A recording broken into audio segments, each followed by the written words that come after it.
how do you arise them? Because with so many different types of influences, and then also being the 4 or 5 of you in the band, how do you kind of make all of that into one whole? Is it a difficult process? Can be. Yeah, I suppose it's kind of fun as well. Like sometimes like you and Ollie will like we'll have some vibe for something on guitar that I don't even really know what it is. Yeah, I know like some old like hardcore band or something, because I'm not like massively into that kind of shit.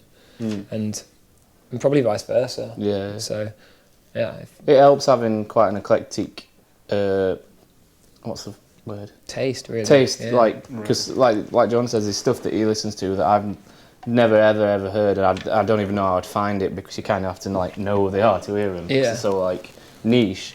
But then it's same with like, there's quite a lot of niche stuff that we all listen to, so it's quite good, because someone can put something on and you've no chance you've ever heard it or ever would have heard it, so it's like cool to, and then you probably like enjoy that artist or whatever, so yeah, it's cool. And listening to this album in particularly for you, did you have to approach the guitar differently? Did you kind of yeah, quite a lot. Like, it was more like making main parts rather than like just thickening up a section or whatever.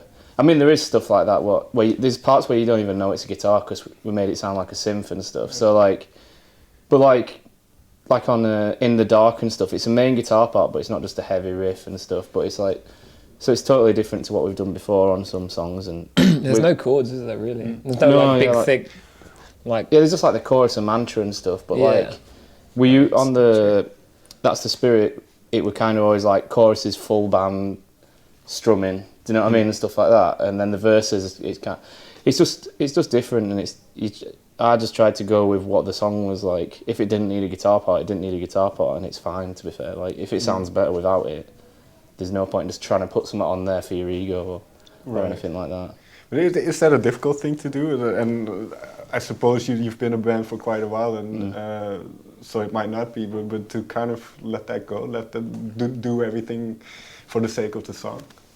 No, I don't think so. As long as it's good. It just comes with getting better at songwriting. Yeah. So I think it's a thing that everyone has to go through. Like, even like I listen back to like That's the Spirit, and this stuff now that I feel like maybe I overcooked a bit, or I was trying to put too much stuff in. You know what I mean? It's learning to work with the song. I think it's way more effective. We had that as well though within the Dark, as a song. We kept trying to make the chorus big and like basically putting too much stuff on it, and then we kept going like, we just got to strip this back way back to what we're comfortable with, and it sounded way better with just like 3 things going on than the usual like 10 layers that we'd have on there. Yeah.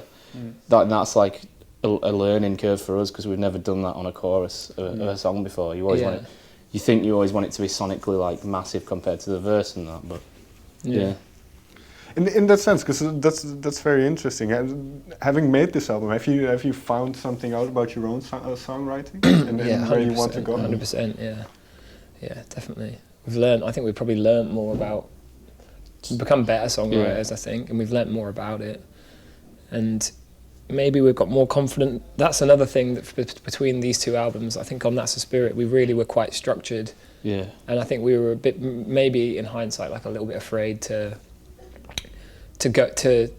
do anything, to like branch out a bit, and so I don't want to shit on that album at all, because I really love it, but at times, like I guess it could be a little formulaic in its structuring and stuff like that. Right. Whereas like on this album, I think we felt more confident to be able to say, okay, this section is longer than what it should be, or this bit's weirder, or can we put another verse here? It's not normal, but kind of just trying to go more with instinct than formula.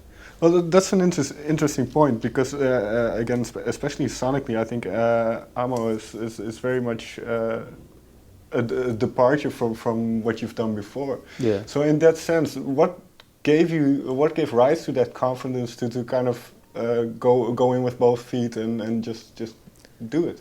It's not really confidence. It's more just like you start, and then as it's going on, I guess you kind of just realize like this is coming out the way it's coming out. It's just like going with it, and not like On That's the Spirit, we always thought like, well, this song, they can't be over this certain length, otherwise they might not get played on radio. And so we put more thought into like, because it was his first CD where we kind of got main radio play, so we put a lot of thought into that because obviously it was a good thing from what's happened.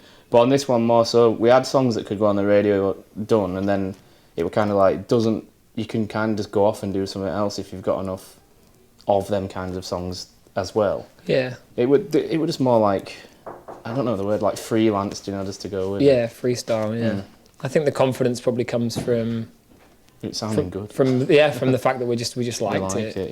Yeah. And also we kind of feel like we've got nothing to lose, really. Well, that's you have to have that mentality when you're going to writing an album. You can't be thinking like, oh shit, I'm too scared to change things up, because you just end up putting out a shit album. Yeah. It happens all the time. Well, I really like that you say that, because my follow-up question would be, did it feel like a risk kind of going in this direction, and taking in more electronics, but like you say... It does, but then I think like I think like a lot of bands, it's a risk to stay as well. Yeah. Like we've seen bands do like we've had friends bands who've done albums that sound just like the album before, and no one cares. It's not interesting. Yeah, They're not interested. You've got that album. Yeah, you've got it already. I think it helps as well with like, as live shows and stuff now, because there's so varied songs. It helps live. You don't want a whole set of just one same sound. And, but like with the CD and that, it'd just be boring for us. There would never be a point where we sat down and were like, oh, we need to write like this, I don't know, Throne again. It just never felt like it. We wanted to just do something totally like... In fact, if it ever came up, it was like something we'd kind of avoid. Yeah. Trying to go over any ground that we'd been on before, just because I guess that's what excites us, and that's what we wanted to do. I don't know. With that in mind, then, because I wrote a line down from I think it was heavy metal, where it's the line is, "I'm afraid that you don't love me anymore," and then it goes on to say, "This ain't heavy metal."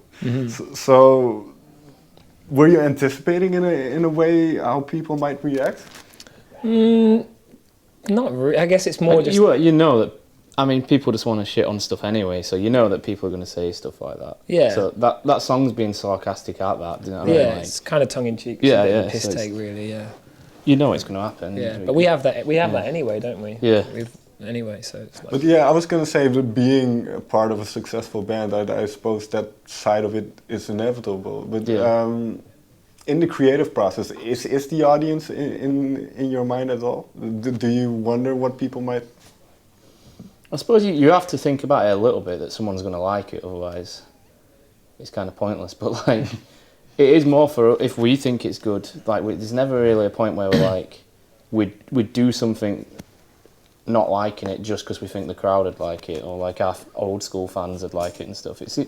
You're kind of in a band because you want to make stuff. If you're making it for someone else, it becomes a bit weird, like, I don't know. Yeah, I agree. It's like a personal thing, I think, so...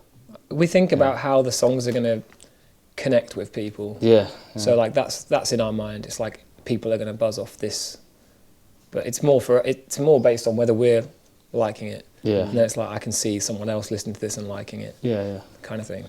But yeah.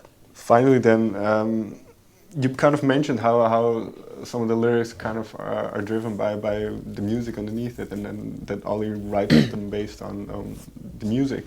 So this concept of love, when did that kind of rose to the top? I guess it was when he first started to get lyrics, wasn't it? And they were kind of all loosely based around what he'd been through with his divorce and getting remarried, and that whole kind of whirlwind experience. But it took him a while to want to sing about that stuff as well, because like he says, it's like he's not sad or anything about it. So like bringing it all back up and stuff, you'd think he's like, oh, he's not over it and that, but he is, and all this stuff. So I think it took him a while to just go, oh, I'm going to have to sing about it because that's what I've been through. So yeah.